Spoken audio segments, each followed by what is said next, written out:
Hello everyone, good morning. तो कैसे हैं आप सब लोग। तो आज मैं आप सब लोगों को बताऊंगी कि यूके आने के बाद हॉस्पिटल में रजिस्ट्रेशन कैसे करवाना है। तो आज मेरी अपॉइंटमेंट है हॉस्पिटल में, तो मैं जा रही हूँ वहाँ पे। मेरी 12:35 को अपॉइंटमेंट है, तो अभी मैं चल के जा रही हूँ। तो मैंने सोचा कि मैं आप सब लोगों को भी बता देती हूँ कि यहाँ आने के बाद रजिस्ट्रेशन कैसे करवाना है। तो सबसे पहले आपको यूके आने के बाद किसी भी आपके नज़दीक के हॉस्पिटल में, यहाँ हॉस्पिटल को मीन्स की सर्जरी बोलते हैं, आपके किसी नज़दीक की सर्जरी में जाना है और वहाँ जाके आपको पहले रजिस्ट्रेशन फॉर्म ले आना है और उसके बाद फॉर्म फिल कर देना है पूरा। और अगर आप डिपेंडेंट के साथ आ रहे हैं और आप पहले आ गए और आपका डिपेंडेंट बाद में आ रहा है, तो आप उसके लिए भी रजिस्ट्रेशन फॉर्म सर्जरी से लेके आ सकते हैं। मैंने मेरे हस्बैंड का फॉर्म मैं गई थी तो लेके आई थी। तो सबसे पहले आप वहाँ जाएंगे और आपको वहाँ जाके कहना है कि मुझे न्यू रजिस्ट्रेशन करवाना है। तो वो आपको 2 फॉर्म देंगे, 2 या 1 जितने भी चाहिए उतने फॉर्म देंगे। तो उसके बाद उसमें फॉर्म में पूरी डिटेल्स हमें भरनी है कि हमारा एड्रेस, बैंक डिटेल और सब कुछ वो भरना है। और उसके साथ हमें डॉक्यूमेंट्स देने होते हैं, लेके लाइक पासपोर्ट की जेरोक्स, प्रूफ ऑफ एड्रेस मांगते हैं। तो उसके लिए हमें बैंक स्टेटमेंट भी हम दे सकते हैं। और ऐसे 2-3 डॉक्यूमेंट्स होते हैं, वो फॉर्म में जॉइंट करके देने पड़ते हैं और उसमें सारी डिटेल्स लिखनी पड़ती है, लाइक कि आपको कोई डिजीज़ वगैरह, आपका कोई इंडिया में ऑपरेशन वगैरह हुआ है या नहीं, वो सारी चीज़ें उसमें लिखनी पड़ती है। फिर उसके बाद वो फॉर्म आपको फिल करके सर्जरी में दे के आना है। आप चाहो तो पहले अपना फॉर्म दे के आ सकते हैं और बाद में डिपेंडेंट का दे सकते हैं, और आप चाहे तो डिपेंडेंट की वेट करके दोनों का फॉर्म साथ में भी दे सकते हैं। तो इस तरह से सारी पूरी प्रोसेस होती है जो हमें यहाँ आने के बाद रजिस्ट्रेशन सर्जरी में करवाना होता है।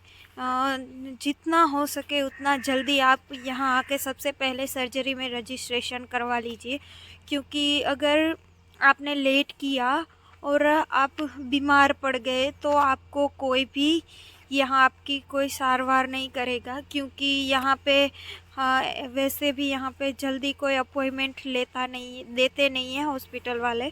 तो हमें अपॉइंटमेंट के लिए काफ़ी सारे फ़ोन वगैरह करना पड़ता है, उसके बाद हमें अपॉइंटमेंट मिलती है। तो जितना हो सके उतनी जल्दी आप यहाँ आके अपना रजिस्ट्रेशन सर्जरी में करवा लें।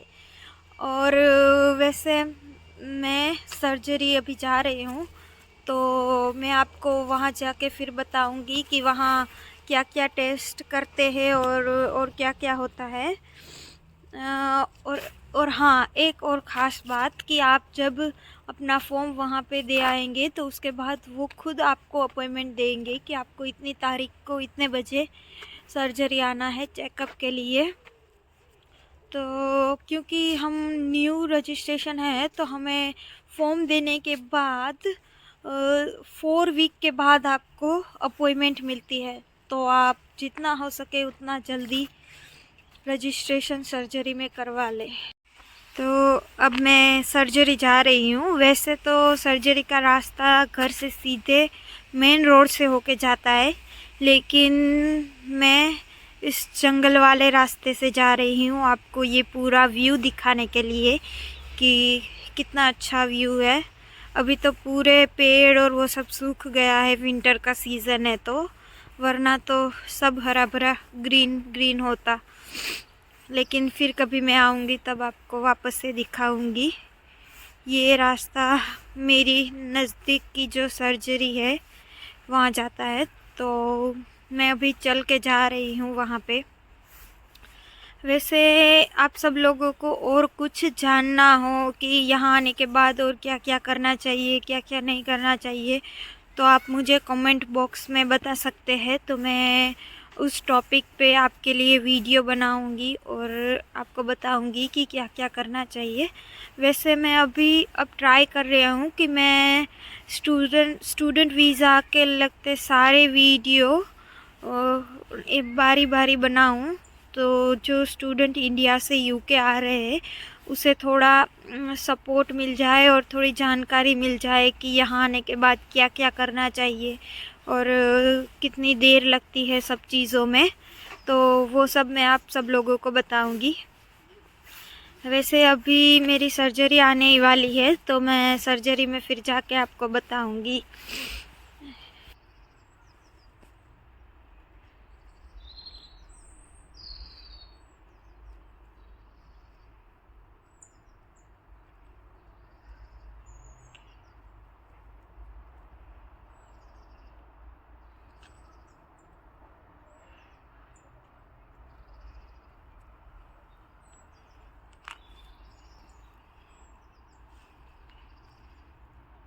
तो गाइस, मैं अब सर्जरी पहुंच चुकी हूँ, तो मैं आपको अंदर जाके फिर बताती हूँ कि चेकअप में क्या क्या होता है।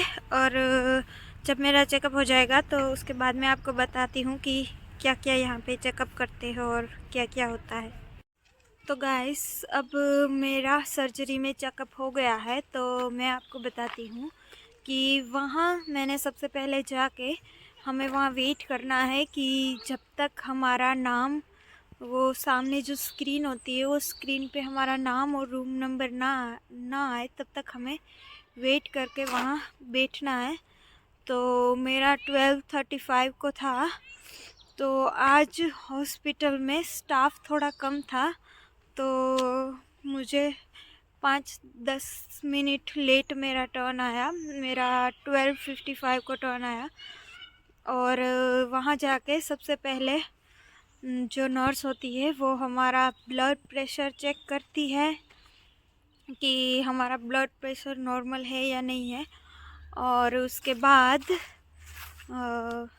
वहाँ पे हमारा वज़न चेक करते हैं, हमारी हाइट चेक करते हैं, वो सारी चीज़ें चेक करते हैं। और उसके बाद हमारा ब्लड लेते हैं टेस्ट करने के लिए।